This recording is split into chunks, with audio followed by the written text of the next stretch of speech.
Hello guys, আসসালামু আলাইকুম। সবাই কেমন আছেন? আশা করি সবাই অনেক ভালো আছেন। তো আল্লাহর অশেষ রহমতে আমিও খুবই ভালো আছি। তো আজকে আপনাদের সাথে একটি ব্লগ ভিডিও শেয়ার করব। তো চলুন তাহলে দেখে নিই কি ব্লগ ভিডিও শেয়ার করব। তো আজকে আমি রান্না করব দেশি ডাটা দিয়ে ইলিশ মাছ রান্না করব। তো সেটাই ভাবলাম আপনাদের সাথে শেয়ার করি। তো এটি আমার গাছের ডাটা, তো বাড়িতে গাছ লাগিয়েছিলাম ডাটা গাছ। তো সেই ডাটা দিয়ে এই ইলিশ মাছটা রান্না করব। এখানে একটা বড় সাইজের ইলিশ মাছ নিয়েছি, পানিতে ভিজিয়ে রেখেছি। তো দেখতে পাচ্ছেন মাছটা কেটে নিতে হবে। তো এখানে ডাটাগুলিও কিন্তু কেটে নিচ্ছি, একটু বড় বড় সাইজ করে ডাটাগুলি কেটে নিব। এই দেশি ডাটা দিয়ে কিন্তু ইলিশ মাছটা খেতে কিন্তু খুবই ভালো লাগে। তো সেজন্যই ভাবলাম আপনাদের সাথে শেয়ার করি। আর গাছের কাঁচামরিচ দিয়ে আমি এই তরকারিটা রান্না করব। এখানে মিষ্টি কুমড়া গাছ লাগিয়েছি, পুঁইশাক গাছ, কাঁচামরিচ, কৃষ্ণমরিচ, পুদিনা পাতা গাছ দেখতে পাচ্ছেন, এই যে এইগুলা পুদিনা পাতা। তো ডাটাগুলি কিন্তু কাটা শেষ। এই আলু আর পেঁয়াজ কেটে নিব, একটু আলুগুলি বড় বড় লম্বা লম্বা করে তারপরে এই ডাটার ইলিশে দিব। বড় সাইজ করে আলু কেটে তারপরে এই তরকারিটা রান্না করলে আসলে খেতে ভালো লাগে। লম্বা লম্বা করে কেটে দিতে হবে। আমি এখানে লম্বা লম্বা করে আলু কেটে নিয়েছি আর বড় বড় টুকরা করে কিন্তু ডাটাগুলি কেটে নিয়েছি। তো গাছ থেকে কাঁচামরিচ ছিঁড়ছে, কৃষ্ণমরিচ ছিঁড়ে নিচ্ছে, দেখতে পাচ্ছেন। তো এই গাছের কৃষ্ণমরিচ কাঁচামরিচ দিয়ে এই তরকারিটা রান্না করব। খেতে কিন্তু খুবই অসাধারণ লাগে এই গাছের মরিচ। আর গ্রামের বাড়িতে আসলে সব ধরনের জিনিসই লাগিয়ে খাওয়া যায়। বাড়িতে ঢাকায় যখন ছিলাম তখন কিন্তু আসলে গাছগাছালি লাগানো হয়নি। তো তারপর বারান্দায় আমি অনেক কিছু লাগিয়ে খেয়েছিলাম। তো বাড়িতে এসেও অনেক কিছু লাগিয়েছি। তো মাছটা কেটে পরিষ্কার করে নিচ্ছি। মাছটা ভালো করে পরিষ্কার করে নিতে হবে। আঁশটেগুলি ভালো করে চেঁচে ফেলে দিতে হবে। তো এই ইলিশ মাছের সিজন এখন এই ইলিশ মাছ কিন্তু সব ধরনের তরকারি দিয়ে ভুনা ভেজে খেতে খুবই ভালো লাগে। তো এভাবে করে মাছ ডাটা দিয়ে রান্না করেও কিন্তু খেতে খুবই ভালো লাগে। তো মাছের মধ্যে কিন্তু অনেক বড় একটা ডিম হয়েছে, দেখতে পাচ্ছেন। আর ডিম হলেও কিন্তু মাছটা আসলে ভালোই ছিল, তেলও ছিল অনেক, ঘ্রাণও খুব ছিল। কিছুদিন পরে কিন্তু ইলিশ মাছ বন্ধ হয়ে যাবে ধরা।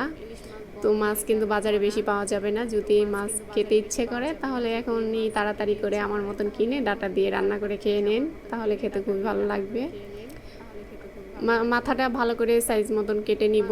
তো ভালো করে কিন্তু কেটে নিয়েছি, দেখতে পাচ্ছেন। যারা নতুন রাঁধুনি মাছ কাটতে পারেন না, তো তারা আমার এই ভিডিওটা শেয়ার করবেন আর দেখবেন যে কিভাবে আমি এই যে মাছটা কেটেছি। আর এই যে আস্ত মাছের ডিমটা আমি বের করে নিব। হাত দিয়ে বের করলে কিন্তু ডিমটা আসলে ভেঙে যায়। তো ভাতের চামিচের সাহায্যে আমি এই মাছের পেট থেকে ডিমটা বের করে নিয়েছি। একদম আস্ত বের হয়ে গেছে ডিমটা, একটুও কিন্তু ভাঙেনি। তো এই মাছটা আমি 2 সিয়া করে কেটে নিব। মাছটা কিন্তু খুব সুন্দর, দেখতে পাচ্ছেন কত সুন্দর মাছটা। অনেক তেল ছিল মাছটা, আর কি সুন্দর সাদা ধবধবে পদ্মার ইলিশ এটা। আর পদ্মার ইলিশ কিন্তু খেতেও খুবই ভালো লাগে। তো আমি আমার পছন্দ মতন মাছের টুকরাগুলি কেটে নিচ্ছি, সাইজ করে কেটে নিব। দেখতে পাচ্ছেন একদম বেশি মোটাও করা যাবে না আর বেশি পাতলাও করা যাবে না। হাতের আঙ্গুলের 1 কড়ির মাপে মাছের টুকরাগুলি করবেন, তাহলে সাইজগুলো একদম সবগুলি এক সাইজ হবে, দেখতেও ভালো লাগবে। 2 সিয়া করে মাছগুলি কেটে নিচ্ছি। তো এই ডিমটা কিভাবে বের করা আমি শিখেছি মাও ঘাটে যখন খেতে গিয়েছিলাম ইলিশ মাছ ভাজা। তখন আমি দেখেছিলাম ওই দোকানদার যে মাছের পেট থেকে ডিমটা চামিচের সাহায্যে বের করেছে। তো সেইখান থেকে আমি এই মাছের ডিমটা বের করা শিখেছি। তো আগে যখন আঙ্গুল দিয়ে বের করতাম আসলে ডিমটা ভেঙে যেত, আর এখন কিন্তু চামিচের সাহায্যে আমি ডিমটা বের করি। ডিমটা কিন্তু ভাঙে না, একদম আস্ত থাকে, দেখতে খুবই ভালো লাগে। তো ওনার কাছ থেকে কিন্তু শেখায় ডিম বের করা। তো আমার মতন আপনারাও শিখে নেবেন আমার ভিডিও দেখে, আর শেয়ার করবেন আপনার প্রিয় মানুষদের সাথে।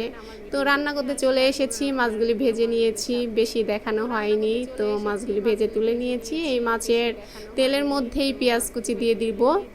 আর এই যে ইলিশ মাছের তেলটা দিয়ে কিন্তু তরকারিটা রান্না করলে আসলে খেতে বেশি ভালো হয়, তরকারিটা খুব সুন্দর ঘ্রাণ হয়। আর এই যে মাছের মধ্যে কিন্তু অনেক তেল ছিল, দেখতে পাচ্ছেন যে কত তেল উঠেছে। আসলে ভাজার সময় কিন্তু একদম বেশি তেল দেই নাই, তারপরও কিন্তু অনেক তেল উঠেছে।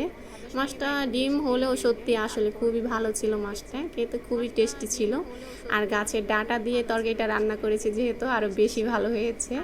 তো স্বাদ মতো লবণ দিয়ে দিচ্ছি।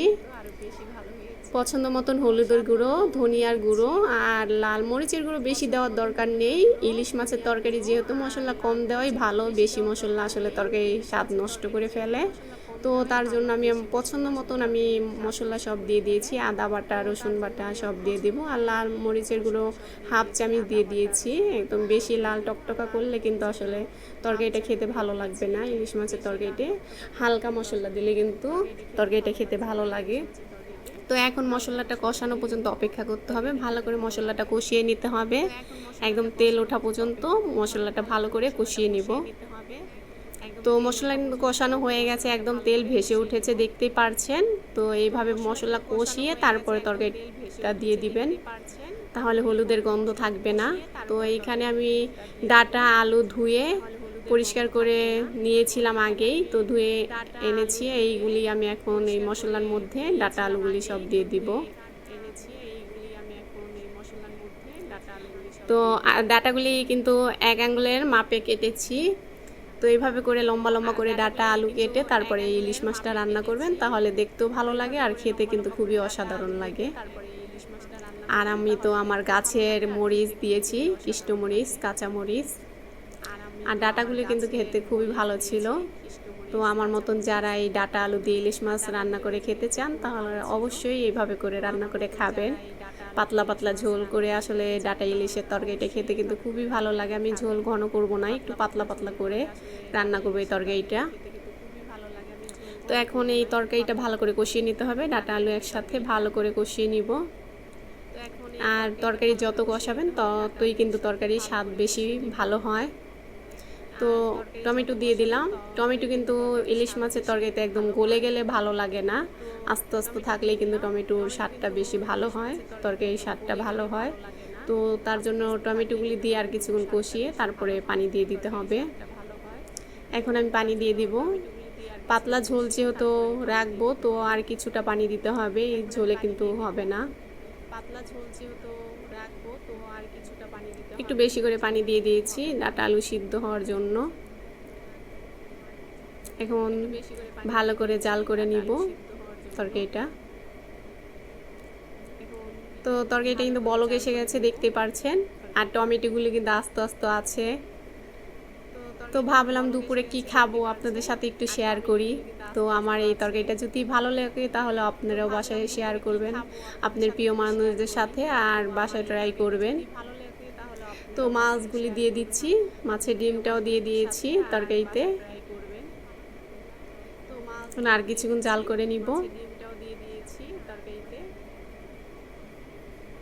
তো দেখতে পাচ্ছেন তরকারি কালারটা কত সুন্দর হয়েছে, আর মাছগুলোই কিন্তু খুব ভালো ছিল, অনেক তেল ছিল, খুব তরকারিটা খুব সুন্দর ঘ্রাণও হয়েছে। তো দেখুন কত সুন্দর হয়েছে, আর তরকারিটা খেতেও কিন্তু খুবই ভালো হয়েছে। তো এইভাবে করে আমার রেসিপি ফলো করে বাসায় একবার হলো ট্রাই করবেন। আর আমার রেসিপি যদি ভালো লেগে থাকে তাহলে অবশ্যই লাইক করবেন, কমেন্টস করবেন, শেয়ার করবেন, আর সাবস্ক্রাইব করতে ভুলবেন না। আবার নতুন কোনো রেসিপি নিয়ে আপনাদের সামনে হাজির হব। সেই পর্যন্ত আপনারা সবাই ভালো থাকবেন আর আমার জন্য দোয়া করবেন। আল্লাহ হাফেজ। আপনাদের সামনে হাজির হব।